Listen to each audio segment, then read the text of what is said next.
Hallelujah, praise the Lord, hallelujah.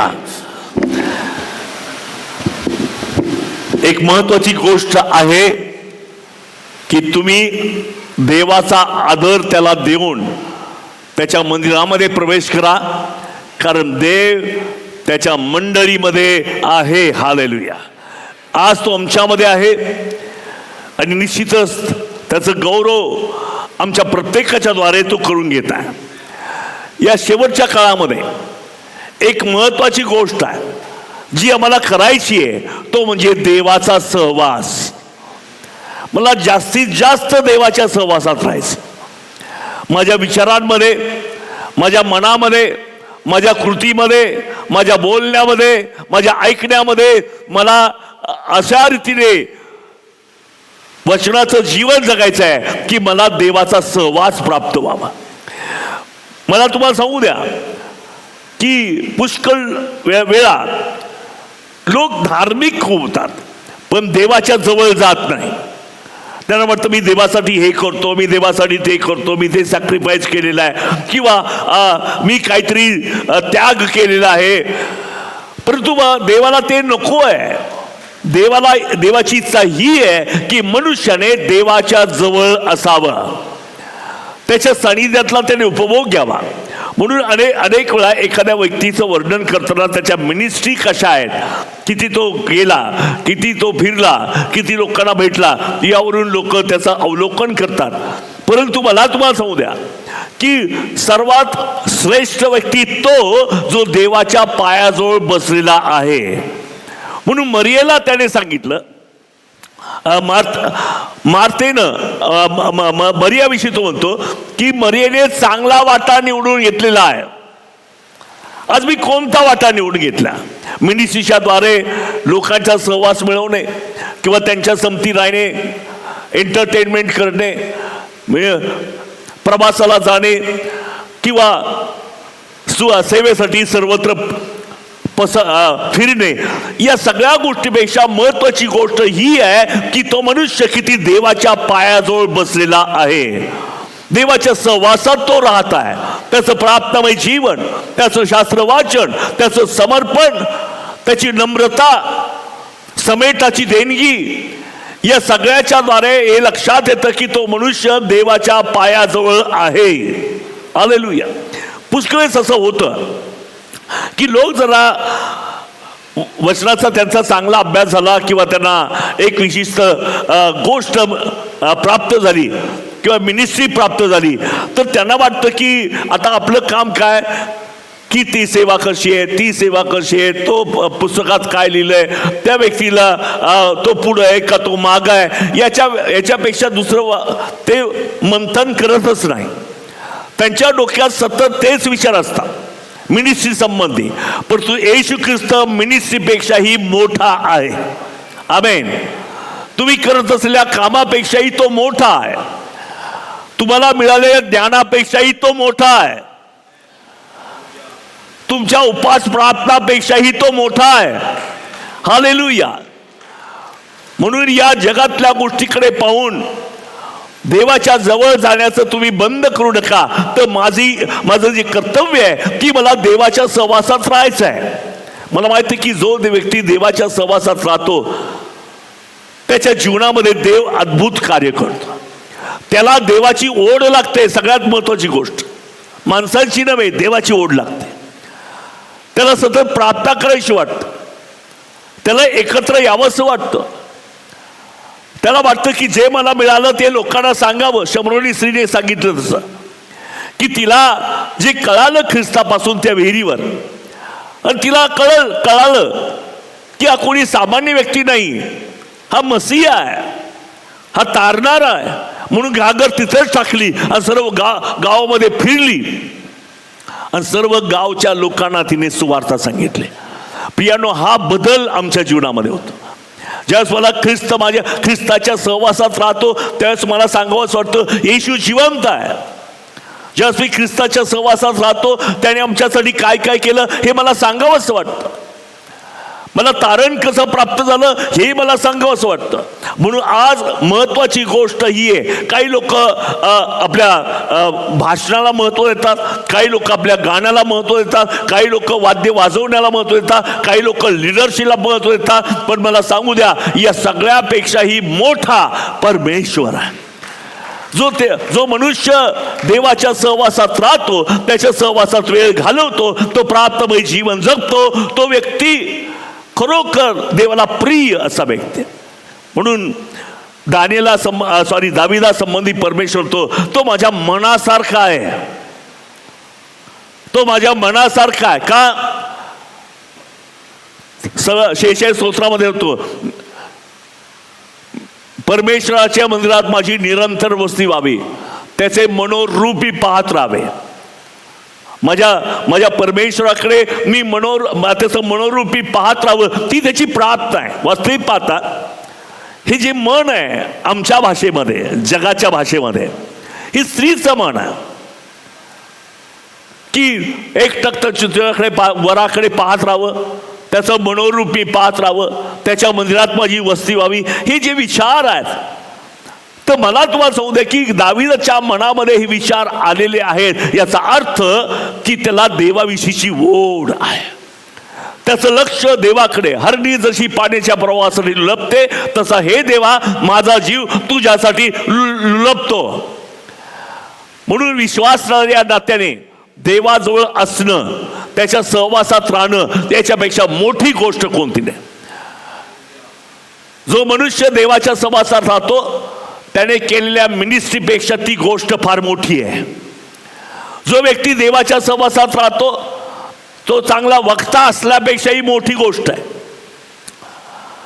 जो मनुष्य देवाच्या सहवासात राहतो, त्याचा शास्त्राभ्यास किती आहे याच्यापेक्षाही तो मोठा आहे. हालेलुया.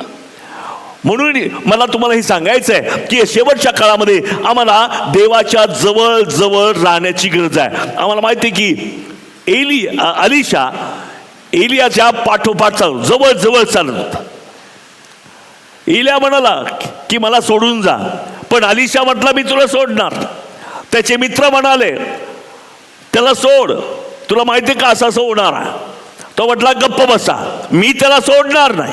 तो इतक्या जवळ राहिला तर आत्म्याचा दुप्पट वाटा त्याच्यावर उतरून आला. पवित्र आत्म्याच्या सामर्थ्याने तो भरला. जे एलियामध्ये होतं त्याच्या दुप्पट आशीर्वाद त्याच्या जीवनामध्ये पाहतो. परंतु याचा अर्थ काय? ख्रिस्ती जीवन म्हणजे देवाजवळ राहण्याचं जीवन, देवाच्या सहवासात राहण्याचं जीवन, आणि ते आम्हाला प्राप्त होणं फार गरजेचं आहे. एक गोष्ट मला सांगू द्या की मनुष्याच्या समजबुद्धीमध्ये प्रॉब्लेम आहे. त्याला पाहिजे तसं कळत नाही. म्हणून पुष्कळ वेळा तो देवावर अवलंबून न राहता आपल्या स्वतःच्या समजबुद्धीवर अवलंबून राहतो. Praise the Lord. पुष्कळ धार्मिक कृत्य करतो पण त्याच्या मनाने करतो, देवाच्या इच्छेने करत नाही. कारण तो आपल्या समजबुद्धीवर विश्वास ठेवतो, आपल्या अंडरस्टँडिंगवर त्याचा विश्वास आहे. त्याला जे कळतं तेवढाच त्याचा निर्णय असतो, त्याच्या पलीकडे तो कधी जात नाही. पण तुम्हाला सांगू द्या, पवित्र आत्मा त्याने आम्हाला यासाठी दिलेला आहे, तुम्ही आपल्या बुद्धीवर अवलंबून राहू नका. जो पवित्र आत्मा तुम्हाला गाईड करतो, मार्गदर्शन करतो, त्याप्रमाणे तुम्ही चाला. हे ख्रिस्ती जीवन आहे, एक विजयी जीवन आहे. आम्ही अनेक वेळा आमच्या इच्छेप्रमाणे चालतो. आम्ही मनुष्यावर अवलंबून राहतो, पैशावर अवलंबून राहतो, आपल्या सेवेवर अवलंबून राहतो. परंतु देव म्हणतो की माझ्यावर अवलंबून राहा, माझ्यावर विश्वास ठेव. आपण वाचूया नीतिसूत्र 3 अध्याय 5 वचन. तू आपल्या अगदी मनापासून परमेश्वरावर भाव ठेव. आमेन. काय कर? परमेश्वरावर भाव ठेव. पुढे आपल्याच बुद्धीवर अवलंबून राहू नको. आपल्याच बुद्धीवर अवलंबून राहू नको. आपल्या समज बुद्धीवर अवलंबून राहू नको. तुला जे थोडस मिळालेलं आहे समज, त्याच्यावर अवलंबून राहू नको. जर एवढा मोठ्या समुद्रातून चमच्याभर पाणी घेतलं, ती माझी बुद्धी आहे, आणि त्याच्यावर अवलंबून राहू नको. देवाचं ज्ञान अगाध आहे, देव अमर्यादित आहे, देव सर्व समर्थ आहे, सर्व शक्तिशाली आहे. आणि म्हणून तू तुझ्या बुद्धीवर अवलंबून राहू नको, तर देवावर अवलंबून राहा.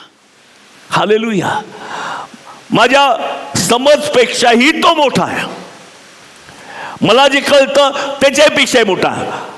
आणि म्हणून लोक जेवढं आम्हाला समजतं तेवढंच त्याचं डिसिजन असतं, निर्णय असतो. त्याचा निर्णय कशावर असतो? जितकं त्याला समजलं. मग इतका देव मर्यादित आहे का? तो मर्यादा आहे. म्हणून तुला जे समजतं, तुला जे कळतं त्याच्यावर निर्णय घेऊ नको. देवाचं जे अगाध ज्ञान आहे त्याच्यावर अवलंबून राहा. तो तुला योग्य ते मार्गदर्शन करेल, तो तुझ्यामध्ये योग्य ते निर्णय देईल, तो तुला समजावून सांगेल कुठे जावं, कसं बोलावं, काय ऐकायचं. हे सगळं मार्गदर्शन तुला पवित्र आत्मा देईल. येशू ख्रिस्ताने सांगितलं, वाट पहा, मी तुम्हाला कैवारी आत्मा देतो. कैवारी म्हणजे ॲडव्होकेट, ॲडव्होकेट वकील. कैवारी म्हणजे वकील. तर मला सांगू द्या, कसे आपलं मत मांडावं आम्हाला कळत नाही. पवित्र आत्मा आमचं ऐकून घेतो आणि योग्य मत, योग्य ड्राफ्ट करतो आणि तो देवाला पोचता करतो. कारण देवाला माझं बोलणं काय समजत नाही, कारण माझ्या बोलण्यामध्ये काही अर्थच नाही. मग मी त्या पवित्र आत्म्याला सांगतो आपलं सगळं गाराणं, आणि पवित्र आत्मा त्या चौकटीमध्ये बसवतो आणि देवाला सादर करतो. म्हणून पवित्र आत्मा माझा कैवार घेतो. हालेलुया. बायबलमधला एक एक शब्दाला मोठा अर्थ आहे. तो कैवारी त्या ठिकाणी का म्हटला? तर तो तुमच्या आणि माझ्यासाठी मध्यस्थी करतो. तो तुमचं माझं गाराणं देवापर्यंत नेतो. म्हणून जे गाराणं पवित्र आत्म्याशिवाय देवाकडे देतं ते कचर कोंडीमध्ये टाकण्यात येतं. जज त्याच व्यक्तीचं ऐकतो जो वकील आहे. जो वकील आहे त्याचं ऐकत नाही, कारण लोकांच्या भाषा त्यांना कळत नाही जजला. म्हणून आम्हाला एखादा वकील करावा लागतो आणि तो आमच्या वतीनं त्याचं लढतो, किंवा आमचे विचार, आमचं मत देवापर्यंत सादर करतो, जजपर्यंत सादर करतो. त्याप्रमाणे प्रियानो, प्राप्तीमध्ये इतका वेळ घाला. पवित्र आत्म्याच्या द्वारे, पवित्र आत्म्याच्या मार्गदर्शनाखाली प्राप्तीमध्ये वेळ घालवा.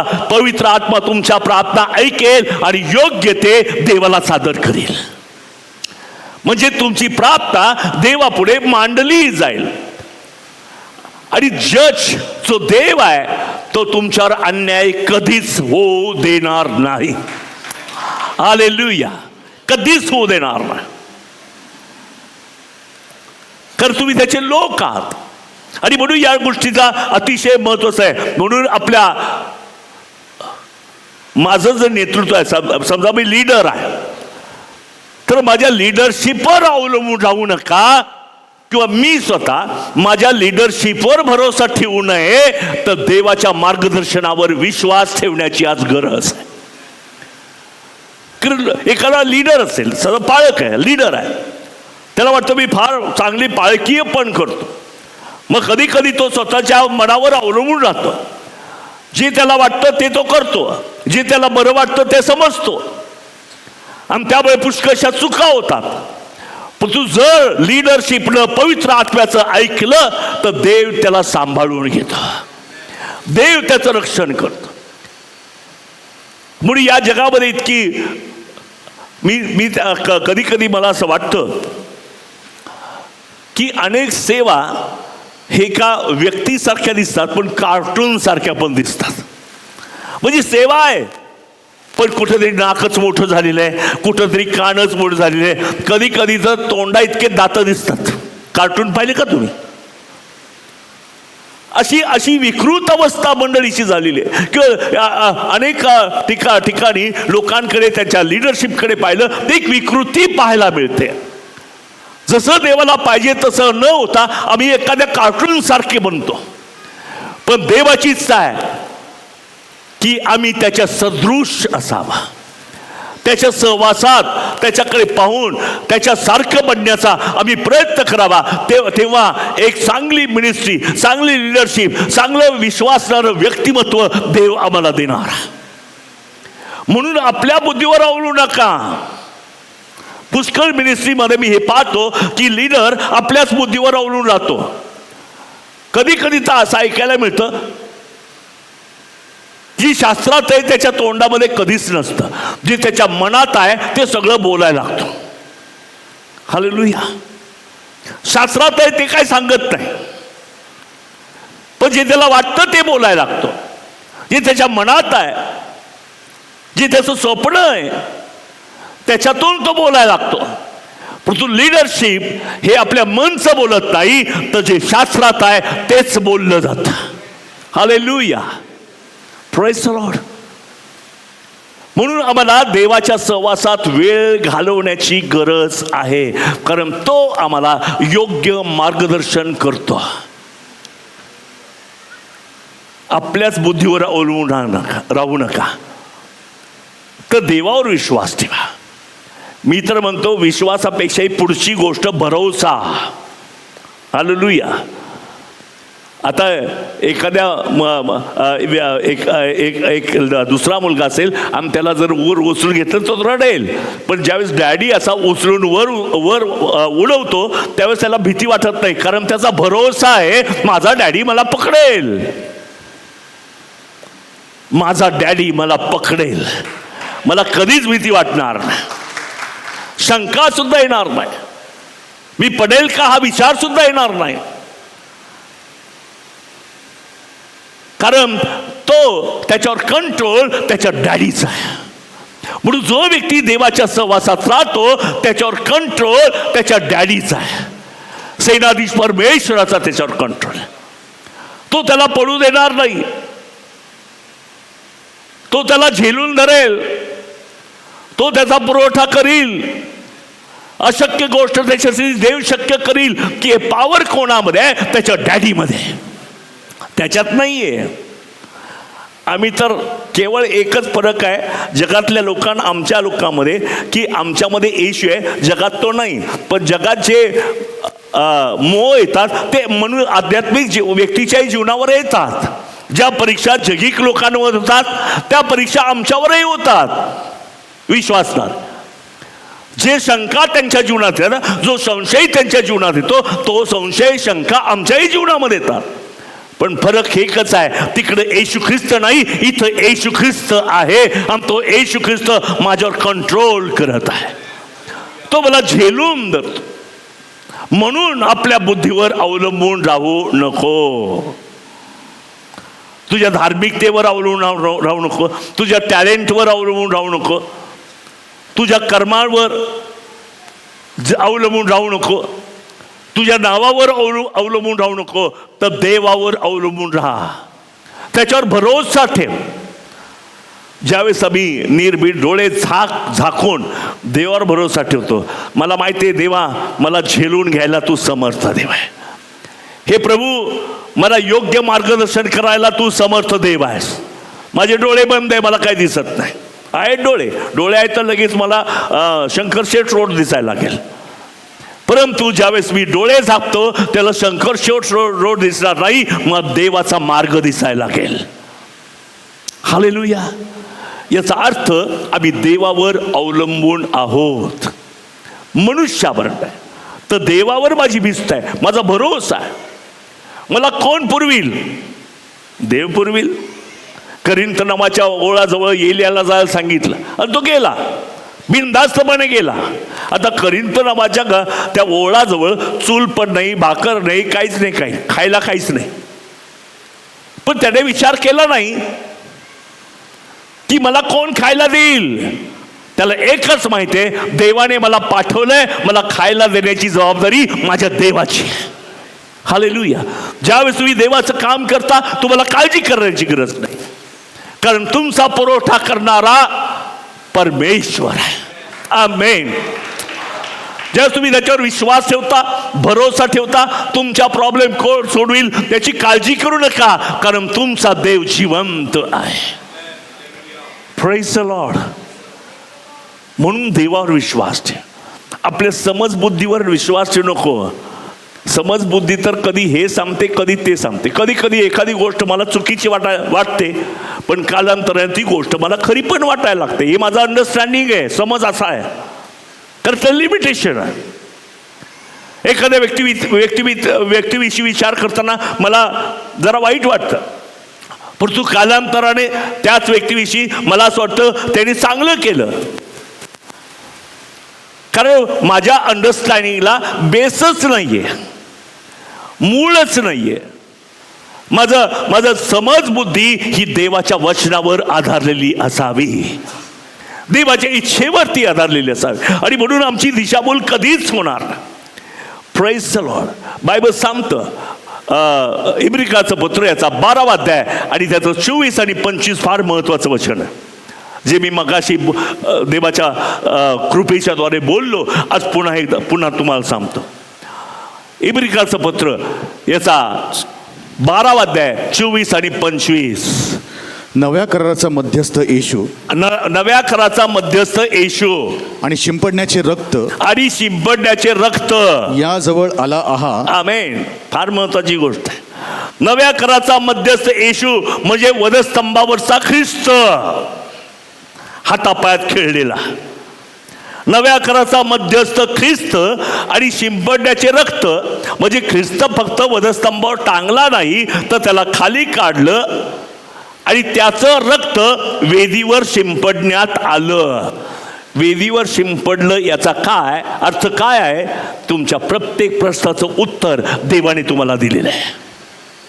म्हणून येशू ख्रिस्त वधस्तंभावर होता, नव्या कराराचा मध्यस्थ येशू. त्यानंतर एखादा महायाजक बकऱ्याचं किंवा कोकऱ्याचं रक्त घेतो, वाटीमध्ये घेतो, शिंपडतो. आता त्याने शिंपडलंय, पण मला कसं कळेल?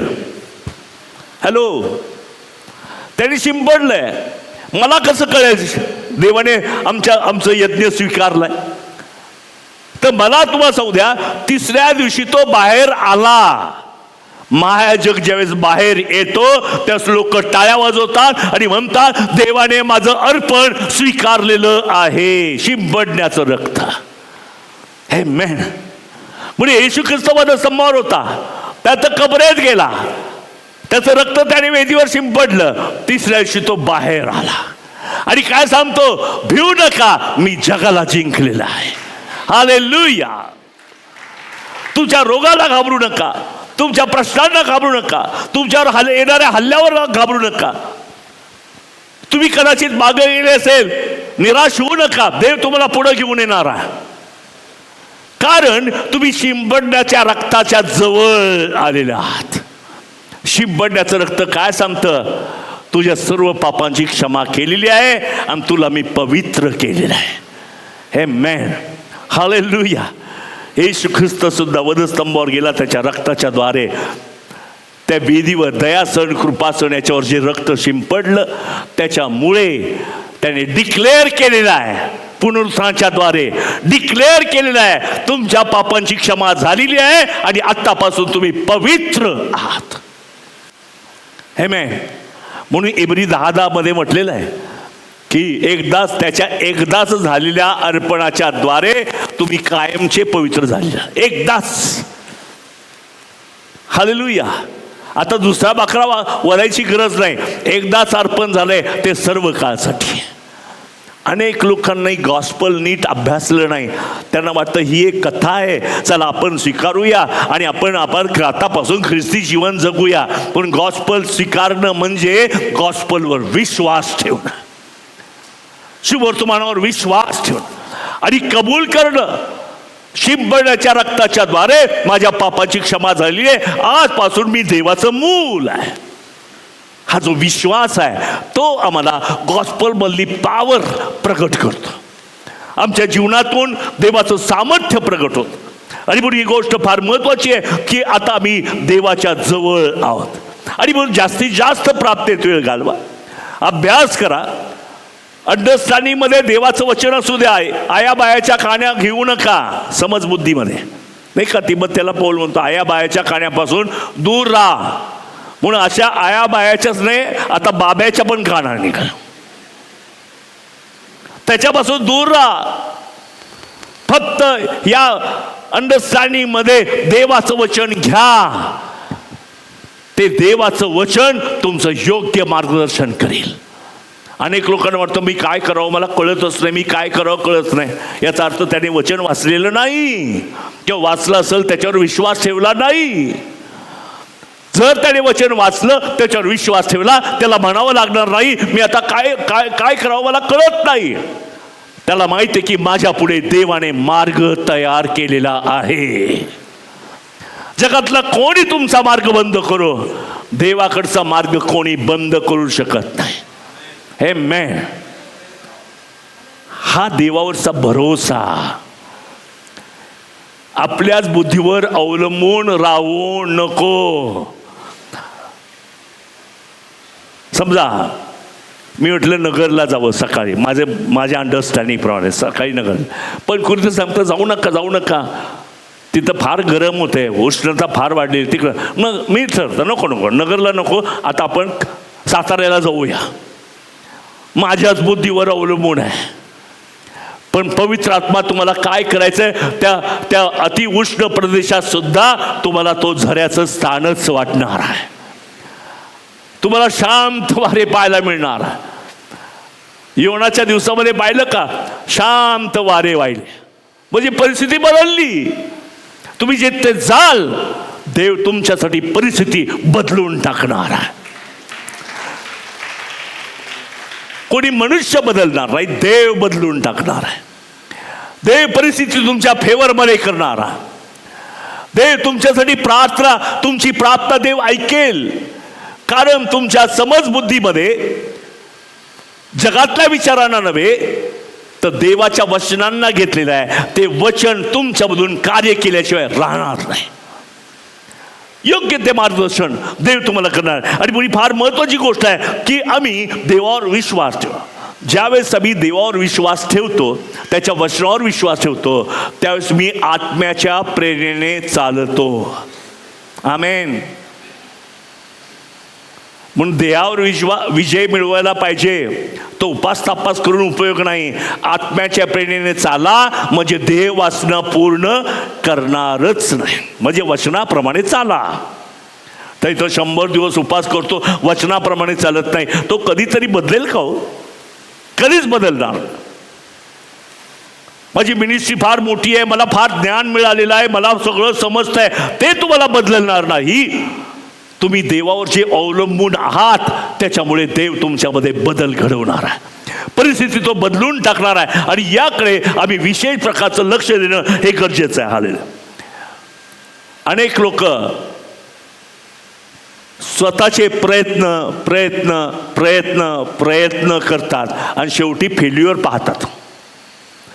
पण जो व्यक्ती प्रार्थना करतो, देवावर विश्वास ठेवतो, त्याला सक्सेस प्राप्त होतं, त्याला यश प्राप्त होतं. काही लोक इतके प्राप्त करतात पण देवाची इच्छा समजून घेत नाही, पण प्राप्तच करतात. मला वाटतं की त्यांचा पुतळा इथं चौकामध्ये बसवला तर बरं होईल. त्या प्राप्तीलाच महत्व आहे. प्राप्त करणारा व्यक्ती, प्राप्त करणारा बाबा, प्राप्त करणारी बाई. पण मला सांगू द्या की देवाची उत्तम, ग्रहणीय, परिपूर्ण इच्छा काय ती मला समजावून घेतली पाहिजे. हे महत्वाचं आहे. तर मला तुम्हाला सांगते, प्राप्त करा, देवावर विश्वास ठेवा, तुम्हाला यश प्राप्त मिळेल. पण फक्त प्रार्थना करतात आणि प्रयत्न करतात. प्रयत्न माणसाला अपयशाकडे नेतात. पण ज्यावेळेस तुम्ही योग्य देवाची इच्छा, उत्तम, ग्रहणीय, परिपूर्ण जर तुम्ही समजावून घेतली, तुमची दिशाभूल कधी होणार नाही. जिथं देवाला वाटतं तुम्हाला पोहोचवायचं आहे तिथं तुम्ही पोहोचणारच. Hallelujah. Amen. Hallelujah. Praise the Lord. Hallelujah.